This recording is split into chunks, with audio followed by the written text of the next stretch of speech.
This is Paul Kelly for ESBR Boxing. Delighted to be joined by Jack O'Neill here in the Ulster Hall. Jack, historic venue. I've said the same to Colin Murphy. I've said the same to Mark Dunlop, John Cooney, Paddy McCrory. What does it mean to fight in a venue like the Ulster Hall? Oh, it's iconic. I came here as a kid watching the Ulster Seniors. I won the Ulster Seniors in here, my first one. So getting a fight in here as a pro is just another wee tick on the stepping stone of the career. Absolutely. This is obviously your third fight as a pro, but come on to that in a wee minute. I think you'd quite the amateur career. So for perhaps some people that maybe aren't too sure about your career and who you are, what did you achieve as an amateur, and what do you want to achieve as a pro? I won every single title apart from an Irish title. 3-time Ulster Elite champion. Was just bait for the Commonwealth Games in 2022. But turning over professional is the best choice I've ever made. I was close to going back to amateur, and then Ray Ginney turned me over, and I haven't looked back since. Absolutely. I was mentioned this is your third fight now in the pro game, looking to probably maybe in 2025 start winning a couple of the, whether that's Celtic, Irish titles, whatever. But what is the aim for you? Let's talk about 2025 first. We don't want to get too far ahead of yourselves, but obviously starting with a win here on February 1st. What does the ideal 2025 look like for you after that? As many fights as possible. Listen, I just believe I can go to the top. I wouldn't be doing this if I didn't. And I trust Ray and Mark Ginney 100%. So any opportunity that they get me and fighter they put in front of me, I'll take it because I know that they believe that I'll win it. So anything they put in front of me, but for 2025, just as many fights as possible.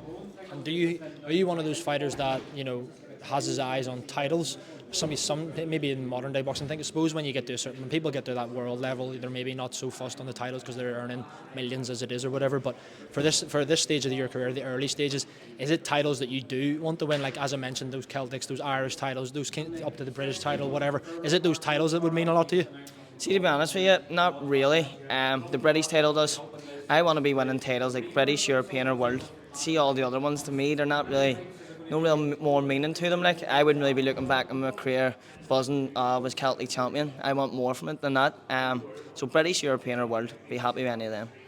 And obviously you're only two fights coming into 3 fights into your pro journey. I'm sure you maybe have a few more in 2025 as well. But when do you think it would be realistic? If you had a crystal ball and you could look into it and say, right, I'm going to fight for the British title here, I'm going to win it there.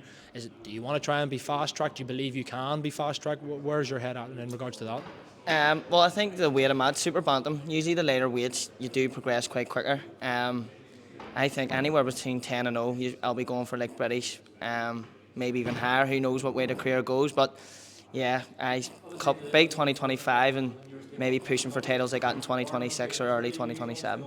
I'd say you'd be a bit big enough super bantamweight because you're not too much smaller than me, and I'm now nowhere near super bantamweight. I put it that way. So yeah, the super bantamweight division. There's obviously a certain man in that division that everyone talks about. It arguably is one of the best in boxing. Right? Just as someone that I suppose you share the same division. What do you make of Nao Inoue? And he's obviously got an upcoming fight on Christmas Eve as well.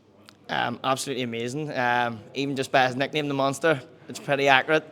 He's vicious, he's wicked, he can box, he can fight. That's the people that you be watching going, like, that's the level I want to be at and be competing at. Like you said, I am quite tall, make the weight easy enough. I can probably fight bantam if I wanted, but I don't really big fan of killing myself. But like I love the way he sits down the shots and puts punches away, and Ray Ginney, that's what he's been trying to drill into me. So hopefully by a couple of years, maybe, who knows, that could be the matchup. Absolutely, yeah, no, just a breath of fresh air. I think, who knows whether he'll go on to featherweight, even people talking about going on to super feather. I think it would probably, do you agree, it would maybe be, it's probably the weight that would beat Inoue, like we maybe saw with Lomachenko when he went up to lightweight, because like you look at super bantamweight and at that top level now, and you probably not anyone that you think can beat Inoue. No, absolutely not. You're right. The only way he's going to get beat is if he moves up, and he probably will move up. Some people just move up because they've wiped the division and for a super fight and stuff. So hopefully he does move up anyway. Absolutely.